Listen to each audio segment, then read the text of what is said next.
my house to yours. Welcome to EMS at Sea Level. Today's guest is John Mitchell, CEO and President of the IPC. John, thanks for joining me. We won't do too much of an introduction today because I think everybody knows you. First of all, thank you for taking part in our recent piece on component shortages. I was blown away by how much engagement we got from people on that topic. And just recently, I put a poll out to find out when people thought this issue was going to end. And the bulk of the votes were 2022, but I was surprised to get quite a few for 2023. So, yeah, thank you for having me. And you're right that it's the top of mind issue for the industry, you know, and actually the world. I mean, it's not just the electronic supply chain. It's really it seems like just about every supply chain, no matter what you try to get. I mean, I was trying to, this is probably unrelated, but we're at IPC SummerCom, and I tried to order some nachos. And they're like, sorry, we don't have any tortilla chips. We can't get them. And I'm like, what? How does that happen? So there's supply chain issues in every industry, but obviously we're feeling it very poignantly with the electronics industry. Yeah, it's a big challenge, isn't it? And, you know, I think when I look through people's response on that, there are a few things that have come out, and some of them I want to tackle today. One is the need for visibility and digital transformation in the supply chain. And we've talked a lot about digital transformation in terms of manufacturing, but it's becoming increasingly important. And a lot of people that I've spoken to, particularly CEOs of EMS companies, are concerned about how this crisis will end. Obviously, they want it to end, but will it end in a massive inventory overhang? Are we at risk because of double orders? You know, what does the end of it look like, and will it be gradual? How do you see that, and how do you see digital transformation playing a better role in that so we don't risk too much overhang?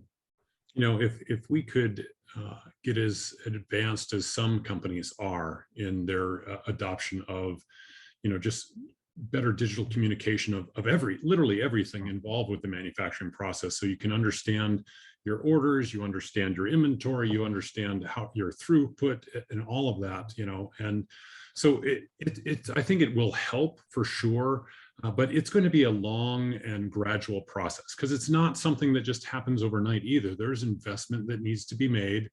And, you know, on IPC's part, we're doing a lot with what we call a Factory of the Future initiative. And we're seeing great adoption on that, you know. So CFX has been really strongly adopted even throughout the pandemic, which is, you know, frankly, COVID-19 has been an accelerant for, you know, the adoption of some digital transformation because people had to. But we're also seeing some very new standards activities coming out. So we have standards underway in cybersecurity, the first digital twin standard, component authentication, firmware standards. There's, you know, all of these things are being worked on and coming here to a theater near you. There you go. Yeah. So there's a lot going on.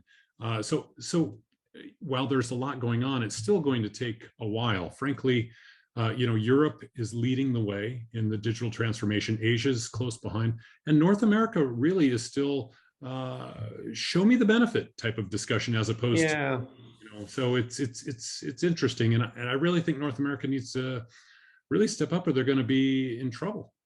Yeah, I absolutely agree with you there. And that's, you know, it's an interesting analogy. You talk about show me the benefit, and it's almost like show me the money. Show it to me.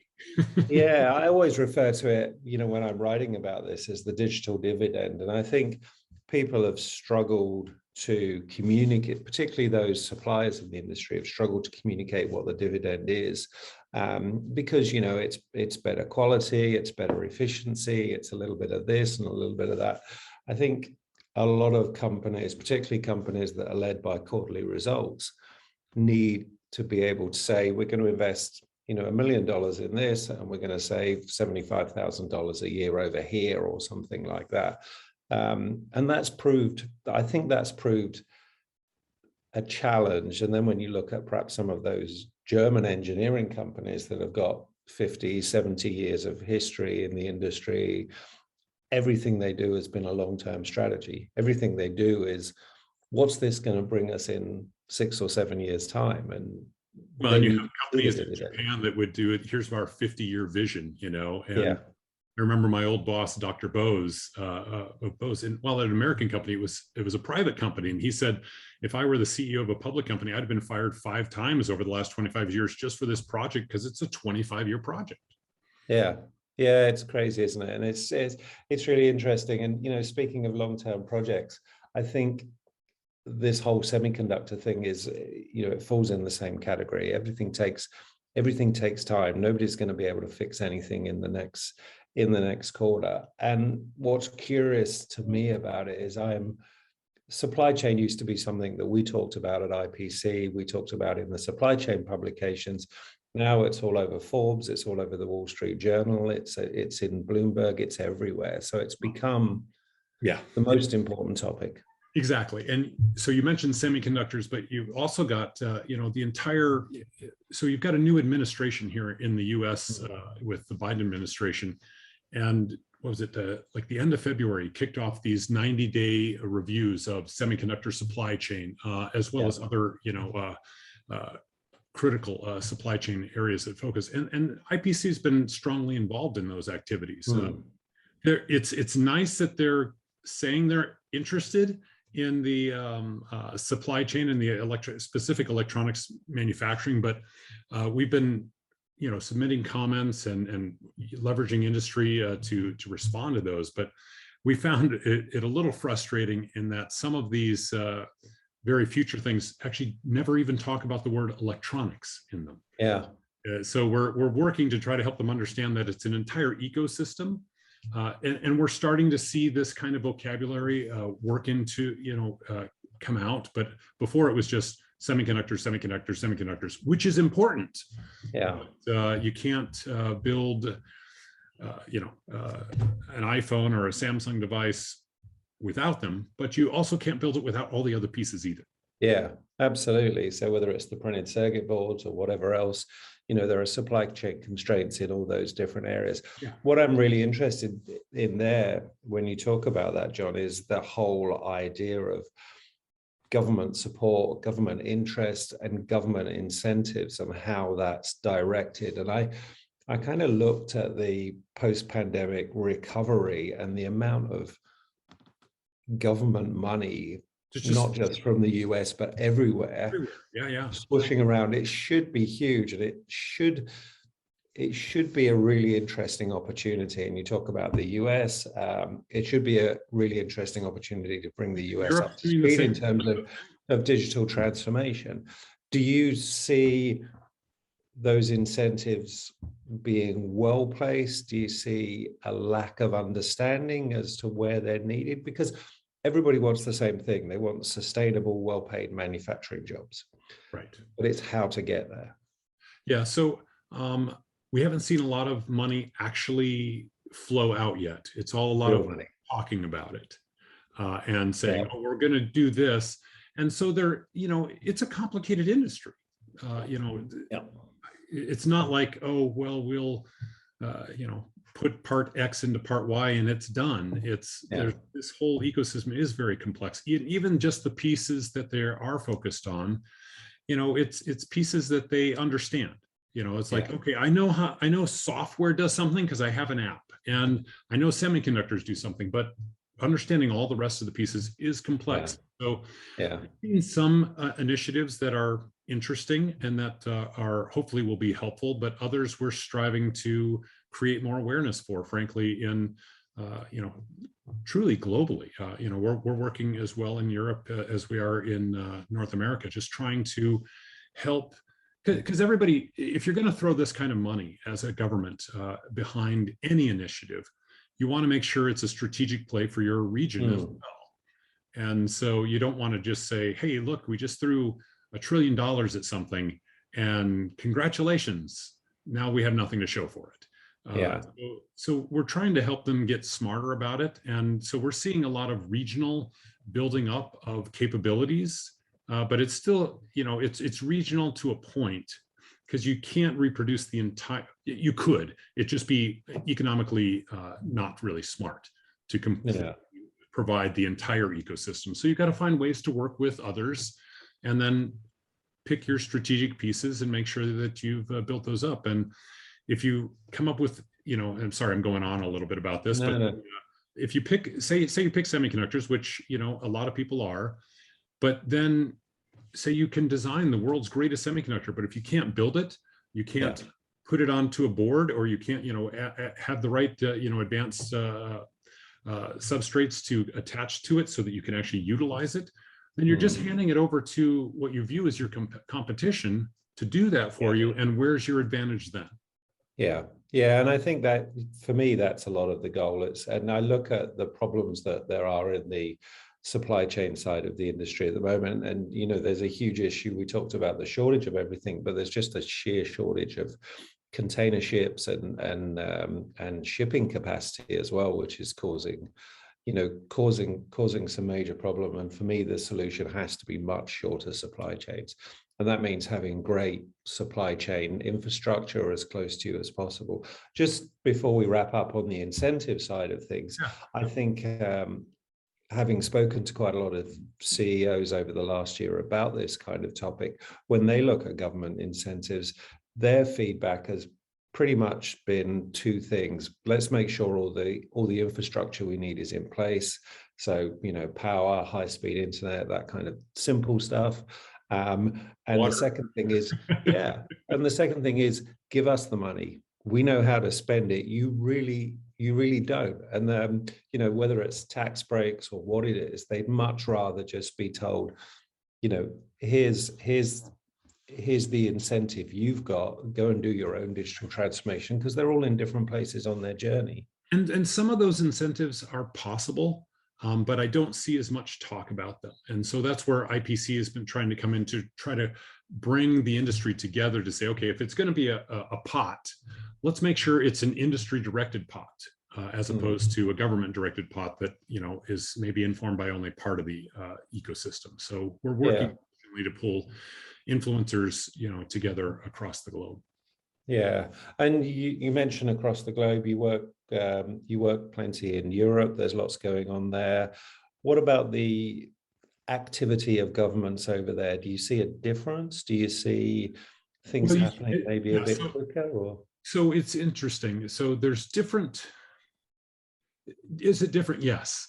So if I could try to capture the difference, there's been a lot, and I think we may talk a little bit about the topic of ESG.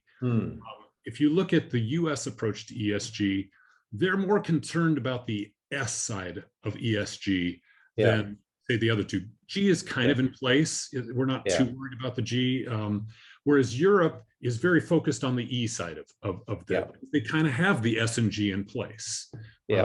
So they're just, the way they approach the problem is different. And as you mentioned before, typically you'll see in Europe and especially in Asia, a much longer view taken for these kind of strategic initiatives. Yeah, they want results in 5 years, but here in North America, especially in the US, you have such a short political cycle. We've got a Biden administration here for another 3.5 years. And then what? I don't know. And so there isn't a North America, here's your 10-year strategy, because we don't know what party's going to change it when they come into power. Yeah. And that hurts, doesn't it? There's no doubt that hurts. And you look at, certain geographies that the US competes with that don't have a 4-year election cycle and can create a plan that's pretty long term and will stick to it. And that's attractive. That makes a difference. It's attractive to businesses. Uncertainty is just the bane. It's the enemy. Right? Yeah. Well, let's face it, John, we've had enough uncertainty over the last few years. Sure. We had the trade war, we had the have the pandemic, and we've now got this big component issue that's going to roll for a while. You mentioned ESG. That's kind of a big deal, not just for government incentives and where they can put money there, because actually I think they've got opportunities there to do some great work in terms of accessibility and diversity and all kinds of different things. But also I'm seeing it more and more in terms of the way companies are looking at acquisitions, Oh, for sure. investment funds are looking at startups. The Investment, ESG if component has if you're become not providing critical. some sort of ESG data on an investment, you might as well just say, I'm going to be a second tier. Yeah. Because it's all changed on that front. And as you may know, we announced at Apex this year, an IPC initiative for electronics and ESG. So we have a working group that's made up of leading electronics manufacturers. They're actually meeting now every other week. So this is a pressing issue. And they're trying to solve the real issues for the electronics industry on this. And one of the more pressing issues is a lot of these companies are just being overwhelmed by reporting requirements from both government as well as customers, and they're all different. So we're trying to get some harmonization for the electronics industry on that front. But they're also talking about longer term issues in terms of, eco design and data collection practices across the supply chain. So we're hopeful that some good things will come out of that as well. Yeah, and I see all these different factors somehow pulling together, and Right. ESG should be one of the beneficiaries. And we and then talked we'll about use the data digitalization to help yeah, collect that data, and yeah, as we go forward. So yeah, it is all in. yeah. Yeah, and and make it less of a burden and make it part of the standard process within a company. And if reshoring or regionalization becomes a key part of what we're seeing as a shift in the supply chain, potentially a sustainability benefit there with shorter supply chains. We look at supply chains that are having problems at the moment. Some of that is because those supply chains have become very, very, very global and very dependent on certain geographies. And you see stuff being shipped backwards and forwards and from all kinds of different directions. And that has a huge environmental impact. So yeah, I think there's an awareness, and it's really interesting that you say that your working group is meeting bi-weekly. What are they expecting as an output? Is it some kind of guidance document or? So that's part of what we initially proposed, maybe a guideline that says, here's how we can work, and maybe we can collect some of these surveys and say, here's the standard types of things you would respond, or here's the ways, that these questions can be thought about, that sort of thing. They may still do that, but we're really, like everything we do, it's really up to the industry. So that's why we've got them together to help us decide. We're not trying to dictate, here's what you need to do. We're saying, here's an idea. Now you tell us what we need to do. And that affects, everything from how we do our standards, because IPC doesn't write standards. We shepherd that process.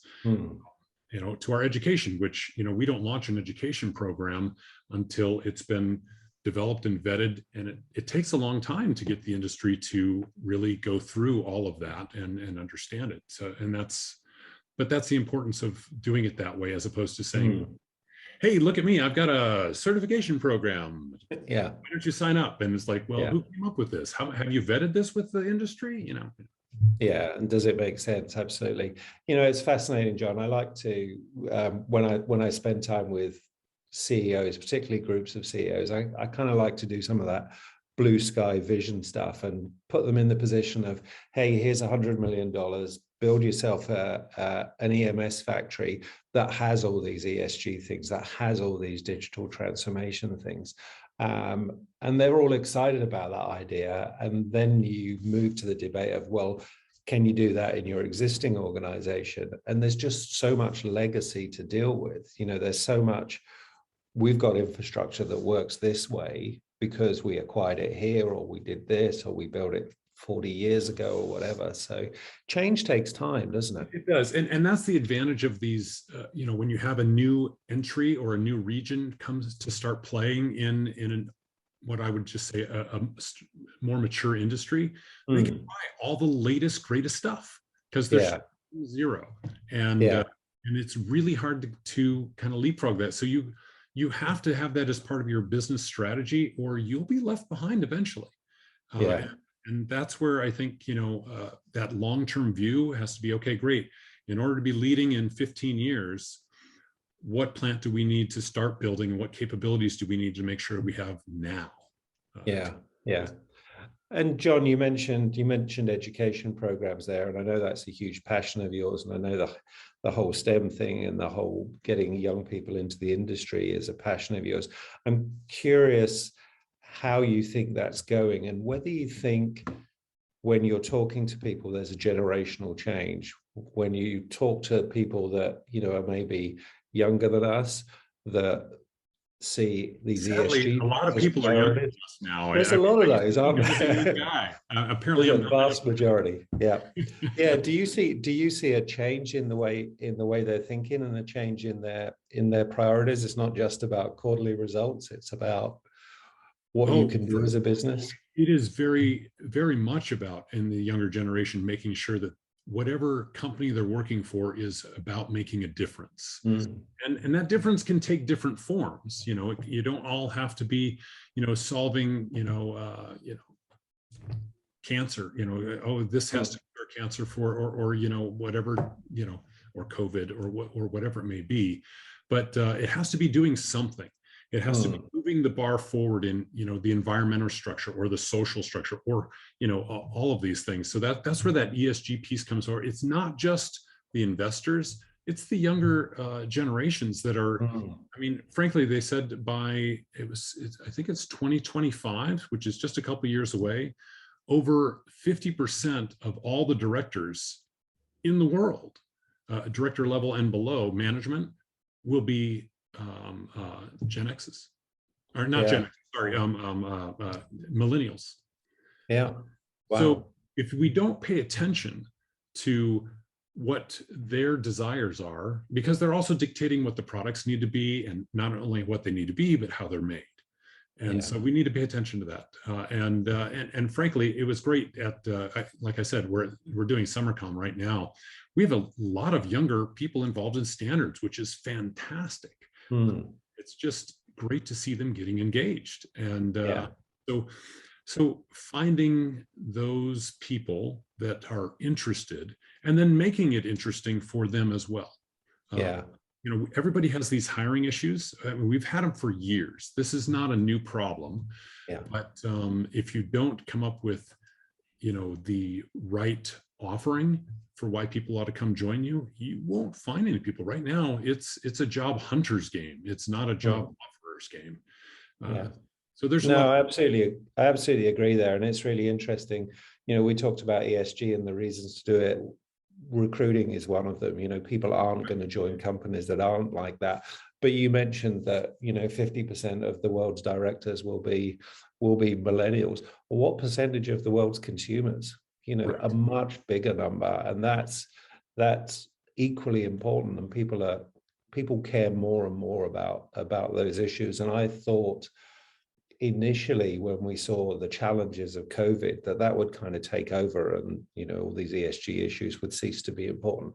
But that's absolutely not the case now. It doesn't ebb and flow with the other activities of the industry, and people think, oh, everything's chickadee boo. We can focus a bit on the environment. It's constant, and it's not just because they're coming through and doing it. It's because they're right, John, and perhaps our generation were wrong. Yeah. It's a pretty harsh reality, but I'm not sure we did a great job on that. Yeah. Yeah. You asked another question, which was how effective are we? How effective are we being in terms of engaging the younger generation? So the standards activity is one kind of barometer on that. We've been really pleased with. We have this emerging engineers program where we partner newer folk with more experienced folk, and we started it off, I think, 5 years ago, and we had, I think, 3 people that did it. And then the next year we had maybe 4 or 5. Last year we had over 50. And so it's accelerating beautifully. We've launched a ton of new training programs to try to engage people in a much more modern fashion as well. Mm-hmm. So, leveraging all of your multimodal learning methods so that you can retain the information, as opposed to just having somebody, go through death by PowerPoint. Yeah, the whole chalk and talk thing is kind of a bit in the past, and people are getting used to these new learning tools now as well. So I think having that on demand stuff. Before we wrap up, John, because you and I could talk about the industry Yeah, all yeah, we've got day, forever. and I don't know if people want to listen all day. I just wanted to touch on a couple of Yeah. specific IPC things. One, I saw recently on EMS Now that you're doing a joint survey on the North American market.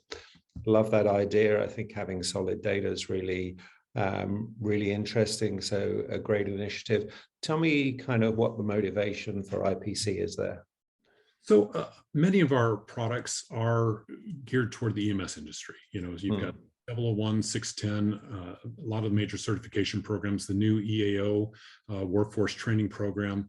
And so it's our goal to really completely understand this industry. And so we said, you know, let's really get into, if you will, you know, everybody's business and start to really understand it so we can do things to help them even more. I mean, back, you know, rewind, you know, 30 years ago, 610 001 were a big deal. And they're still a big deal today, but they're kind of adopted. What are the new big deals that for the EMS industry that we need to be part of? We think we have some ideas about that, but that's where this survey comes out. Again, Yeah, we're industry directed, and so we really want to make it business. Yeah, voice of customer is huge. And last question, we mentioned just before we came on air that travel arrangements are constantly changing. I'm in Australia where travel is really challenging and has been for some time. We can't actually, well, I was going to say we can't get out of the state. We're actually restricted to 5 kilometers from our homes at the moment. So we were in kind of the sharpest lockdown ever, hoping that'll be fixed by vaccines and we'll be traveling by mid-November, which will mean I can get to Apex. We'd love to have you. How do you manage that whole process of having a trade show, not really being absolutely clear on what's going to be happening? Yeah, so it's a challenge for sure, but we're excited. A lot of people are expressing their belief that it's going to happen. We have already over 300 exhibitors that have signed up. They're excited about exhibiting, participating, and interest is strong, but they're also a little, you know, they've got some apprehension because we just don't know where things will go. The Trade Center, or the San Diego Convention Center, did announce that they're requiring proof of vaccination. So obviously we'll be you know, going along with that as well. And so we're doing what we can while we, you know, as I mentioned, we're in the middle of SummerCom right now. And so we're still having some events. There's some going, there's a, what is it? An HSC, a hand soldering championship going on in France and Estonia next week. So we are still doing some things. It's just they're being managed very, very carefully because literally the guidance changes day by day. So we don't want anybody to be unsafe, but it looks like we can hold, at least right now, it looks like we can hold this event safely, and looking forward to doing. Yeah, and I think that makes perfect sense. And I think for international visitors like myself, I think having guidance on that from you guys and keeping bang up to date on that. And you mentioned the requirement for a vaccine certificate. I think for international visitors, we're going to need to know which vaccines that means, because I know when I've spoken to people for US events before, and this is the case for CES, it's vaccines that are approved by the FDA, and they might be different to the vaccines that are approved by the TGA here or in Europe. Yeah, that'll be a little tricky, but and it's too early to state what that will be. Absolutely. As we get close, hopefully, and you know, what does it mean to be fully vaccinated is an ever evolving question. Yeah, it is. It's yeah. I was speaking to someone in Israel yesterday, and they were saying there's a high percentage, and that are triple dose there. So I've had the 2 doses, and I've already had a booster, and that's one of their identifications for. Let me mention one other thing on IPC Apex Expo just before we sign off here, but we're excited also because we're doing a joint event there with Altium in terms of the design conference. And so IPC has been, back in 17 and 18, we were talking to a lot of design companies and trying to understand what they needed there. And so we're launching a ton of new design programs for every level, from entry all the way up to senior designers. And this is also part of that, with working with, combining the event with Altium's design event as well. So we're excited. I think that's fabulous. You've got to combine as much of the value chain as you can. That's really important. I mean, the last thing on Apex I would ask is there a hybrid offering? So if I can't get there for whatever reason, am I going to be able to watch your awesome keynote, John, over Zoom or something similar? So there may be a couple. It won't be the entire thing, but depending on the circumstance, if we need to, there will be key pieces that we'll make available, either live or very soon. Yeah, I think that'll be fantastic. And you've got to be dynamic. If there's one thing we've learned over the last year or so, it's plan and then remain adaptable. And that's not just for a show, that's a whole business strategy there. Exactly.